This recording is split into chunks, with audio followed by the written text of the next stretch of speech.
So it's really interesting. We'll see what he does here in the top lane, but I know that this matchup, Shen takes a beating. Eventually, though, the W helps out against the Jace a ton. Yeah, well, last pick Cassiopeia for Bjergsen, so a pretty standard mid lane matchup to exhaust by the looks of things, which makes sense given the consistent and all burst damage from both of these champions. So they should be comfortable there in that matchup. Ryu is not going to try and outplay with something like a cleanse, at least this time around. But I think the top lane matchup is one to talk about here. We're starting to see a lot of Jace specifically be the big top lane pick.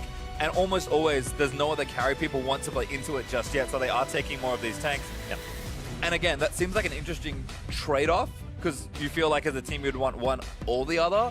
But like you said, Jace favored early, but the tanks tend to scale more towards the mid to late game and give you team fight ability where you get more split pushing ability with the Jace. Yeah. TSM have so much coverage in the river, actually 3 different wards. Oh, I guess 2 wards plus the scuttle, making sure they have all that vision. Svenskaren's going to take the rest of the fruit that Inori didn't want. And Bjergsen's going to return back to lane. Does land the poison onto Ryu. Miasma's going to follow. Ulti. Going to force Ryu to Valk out of the way. Interesting that he would go for that. Ryu doesn't have Valkyrie. What is he doing? Oh, way too far forward. Now Svenskaren's going to gank him. He's going to flash, but Sven's going to follow. First blood goes to Rek'Sai. What was Ryu doing there? He's way too far forward. He's trying to get a ward in that right side bush, but he had just used Valkyrie. At that point, you just seed that. You just back up, and you just don't go for that. Well, he saw Svenskaren, so a misstep there from Ryu could cost him. And Inori wants Bjergsen. He's going to try and isolate him, but Svenskaren's still there. Stand United. He's going to run him in, but they're going to go for it. They're going to try and kill him before he completes it, but he can't. Miasma's causing problems, so Zig now going to have to run away. He's going to get knocked up as well. Torn through. There's the flash. Bjergsen flashes in, gets himself the kill. And that's 2 going over to Bjergsen. 1 kill, 1 assist with the help of Svenskaren. That combo turned online, and that top lane turret is now taking a ton of damage because Zig had to go down there. Can't leave Jace alone with structures, that's for sure. This is the control that they exerted time and time again in summer last year. Arrow's lining something up while Turtle into the chain of corruption, and Ori's on top of him, and that was a misstep. Doesn't even get a chance to flash there, so Wild Turtle gets killed. This gives pressure down to the bottom side. Ryu is now coming down here and looking for that blue buff, or at least getting around the area because he knows that it's going to be up soon. That is so risky to do. Base check. Oh, no. Oh, he's got him in there, too. That's going to be Bjergsen dead. The taunt lands in. Miasma not this time. Zig able to take him out. And you can see Bjergsen like, oh, man, I thought it was a safe area. Very, very invested. P1 mean business. And they want to be able to take down TSM, prove that they themselves are giants like we had said earlier. Out. And that's the poke right there. Just does so much damage.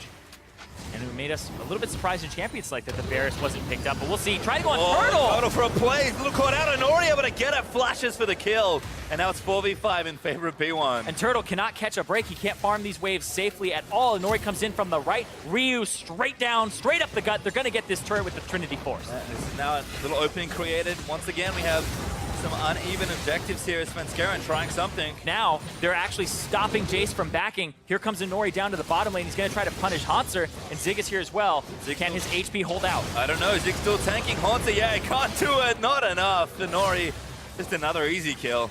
That's big momentum there for Phoenix One. Now they have that tier 2 down in the mid lane. They have the tier 2 down in bottom lane. They can start making plays for that top side of the map, which is where they want to be in the first place. Here's the Baron from P1. Got rid of the Blast Cone. Rek'Sai on the opposite side of the map. Tunnel, closest one is right there. Doesn't take long. Arrow though in there, and the damage is huge from everyone. Svenskaren, he does have the opportunity to get in. He's going to go in for it. He's going to try and get some kills, but he doesn't have enough. He's dead instantly. And now Hauntzer going to try and snipe it off P1. They get the Baron, but can they get out? Bjergsen going to try to tie it up. Inori tagged by the Rylai's Q from Cassio. But P1, they just feel confident now. Turtle going to open up. He tags Adrian there. Zig tanking the shots. Fourth one coming. Shock Blast almost gets him. Stranglethorns is there. Oh, Nori's going around the Turtle. The snipe, and now Inori look for another assassination. The flank is good. Inori makes the play and gets the double. Hauntzer now getting torn apart as the stand down. Keeps him alive. Bjergsen going to try and make it happen, but looks to be the Quadra. Not quite, but that's an ace for P1. And P1 take over the game. They have all 5 members up, and TSM are down. They're going to start shoving these waves. Play does not work out there, and P1 win a pretty convincing team fight around the Baron and break in 2 crucial places. We've been talking so much about these teams and their macro game, and the thing about playing the map like this is mid lane inhibitor, usually not that bad if it's the only one you lose, but losing a side lane creates such a big map imbalance.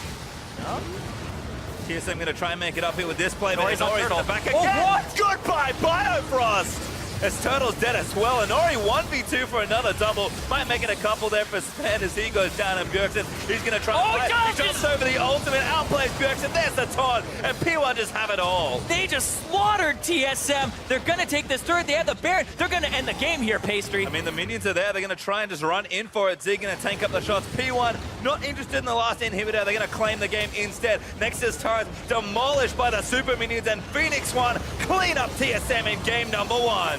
As clean as it gets in Nori, 7-0-6 on the Kha'Zix. Great positioning, 100% kill participation at the end.